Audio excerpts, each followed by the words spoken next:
मैं प्यारे साथियों, कैसे उम्मीद करता हूं आप लोग बेहतर होंगे, स्वस्थ होंगे। आज की इस वीडियो में मैं आप सभी को जानकारी देने वाला हूं कि गाड़ियों की एनओसी आप कैसे बनवा सकते हैं। देखिए, आप सभी को जानकारी होनी चाहिए कि यदि आप कोई भी बायर हैं तो आपके पास एनओसी होनी चाहिए ओनरशिप ट्रांसफर करवाने के लिए। आरसी ट्रांसफर के लिए एनओसी बहुत ज़्यादा जरूरी है, ठीक है। तो एनओसी आपके पास होना अति आवश्यक है। यदि वाहन मालिक अपनी गाड़ी बेचना चाहता है या फिर अपनी गाड़ी का मालिकाना हक किसी और को देना चाहता है तो अपने राज्य में ही या फिर अपने राज्य के बाहर, तो वाहन मालिक को नो ऑब्जेक्शन सर्टिफिकेट जो कि एनओसी बोला जाता है वो अप्लाई करना होता है। यानी कि सेलर को एनओसी बनवा कर देना पड़ता है। उसी आरटीओ से बनता है जहां पर आपकी गाड़ी का रजिस्ट्रेशन हुआ है, ठीक है। और ये बायर को दे दिया जाता है। तो बायर को अपने राज्य में जाकर गाड़ी रजिस्ट्रेशन पुनः करवाने में, ओनरशिप ट्रांसफर करने में बहुत ही आसानी होती है। तो ये है, इसके लिए आपको जानकारी होनी चाहिए। एनओसी का फुल फॉर्म होता है नो ऑब्जेक्शन सर्टिफिकेट। अब अप्लाई कैसे करना है, अप्लाई गाइडलाइन समझिएगा। जहां पर आपकी गाड़ी का रजिस्ट्रेशन हुआ है पहले उसी आरटीओ अथॉरिटी में आपको एनओसी के लिए आवेदन देना होता है। नंबर पहला पॉइंट। दूसरा पॉइंट महत्वपूर्ण यह है कि आवेदन फॉर्म 28 में मोटर व्हीकल एक्ट 1988 के सेक्शन नंबर 48 के तहत होगा, ठीक। तीसरा यहाँ पर महत्वपूर्ण आपको पॉइंट ये नोट करना है कि अगर कोई टैक्स ड्यू है तो आपकी गाड़ी पर, तो पहले उसको अदा करें, उसको भर लें, तभी एनओसी आपको दे दी जाएगी। उसके पहले आप एनओसी आपको नहीं मिलेगी बिना टैक्स पेमेंट करे। कोई चालान वगैरह है तो वो भी आपको भरना पड़ेगा, तभी एनओसी इशू की जाएगी। स्पेसिफाइड फीस जो रूल 81 के तहत सेंटर मोटर व्हीकल रूल 1989 में प्रेस्क्राइब्ड है, वो फीस आपको देनी पड़ेगी। अभी आपको आगे बताऊंगा कितनी आपको फीस देनी पड़ती है एनओसी बनवाने के लिए, ठीक है जी। अब यदि आप लोग ऑनलाइन आवेदन करना चाहते हैं तो इसके लिए आपको बहुत ही आसान प्रक्रिया आप कर दी गई है। कॉन्टैक्टलेस सर्विस आपके लिए है, जहां पर आपको आरटीओ में विजिट नहीं करना होगा। भारत सरकार की ऑफिशियल वेबसाइट www.parivahan.gov.in यानी कि परिवहन सेवा पर सर्च करिएगा। वहां पर जाइए, वाहन वाला पोर्टल जो होता है व्हीकल रेटेड सर्विसेज, वहां पर जाइए, अपने स्टेट को सिलेक्ट करिए। अब स्टेट को सिलेक्शन करेंगे तो व्हीकल रेटेड सर्विसेज में आपको अपने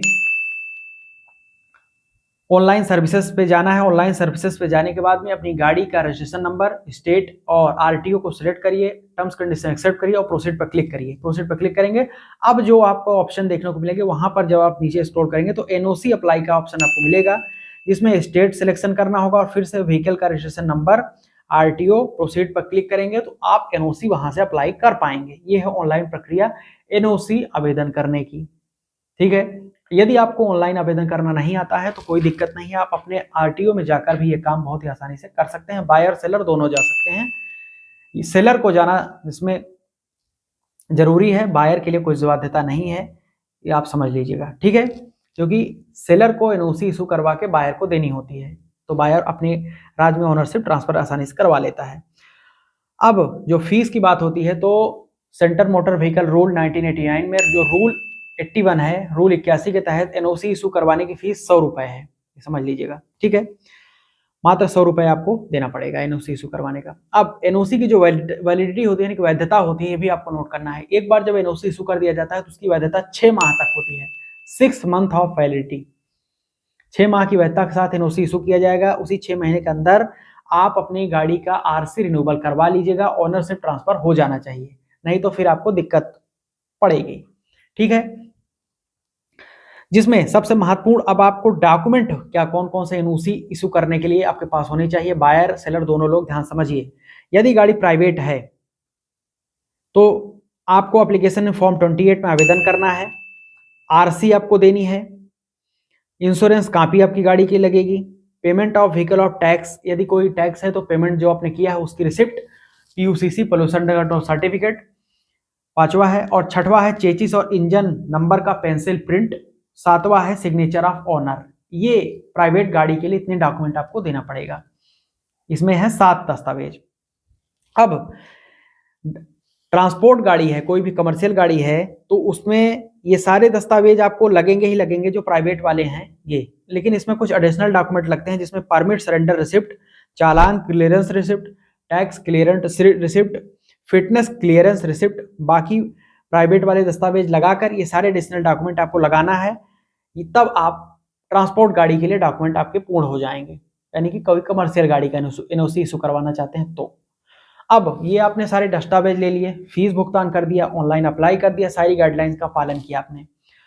एक बार आपने सफलतापूर्वक आवेदन कर दिया तो मिनिमम 15 डेज के अंदर अंदर आपका एनओसी इशू कर दिया जाता है, ठीक है।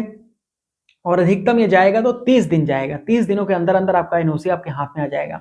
अब एनओसी आपने ऑनलाइन आवेदन किया है तो आपकी ईमेल पर भी भेजा जा सकता है, depend on your state and RTO. ज्यादातर अब ईमेल पर भी एनओसी इशू किया जा रहा है, ईमेल पर भी आएगा, नहीं तो आप अपने आरटीओ में जाकर एनओसी कलेक्ट कर सकते हैं सेलर के केस में, या फिर बायर भी सेलर से डिमांड कर सकता है। तो सेलर या बायर दोनों में से कोई भी एक जाकर एनओसी प्राप्त कर सकते हैं अपने नियरेस्ट आरटीओ ऑफिस में जहां पर आवेदन किया है वहां पर। यह है पूरी प्रक्रिया एनओसी बनवाने की। अभी भी कुछ ना समझ में आया हो तो आप नीचे कमेंट करके पूछ सकते हैं। @टेक्निकल @ट्रांसपोर्ट ज्ञान इंस्टाग्राम पर अवेलेबल है, जाकर आप क्वेश्चन पूछ सकते हैं। बाकी टेलीग्राम और व्हाट्सएप ग्रुप नीचे आपको लिंक मिल जाएगा। यहाँ तक वीडियो देखा आप सभी का, अभी तक वीडियो को लाइक करके, शेयर करके, चैनल को सब्सक्राइब करके बेल आइकन को ऑन कर लीजिएगा।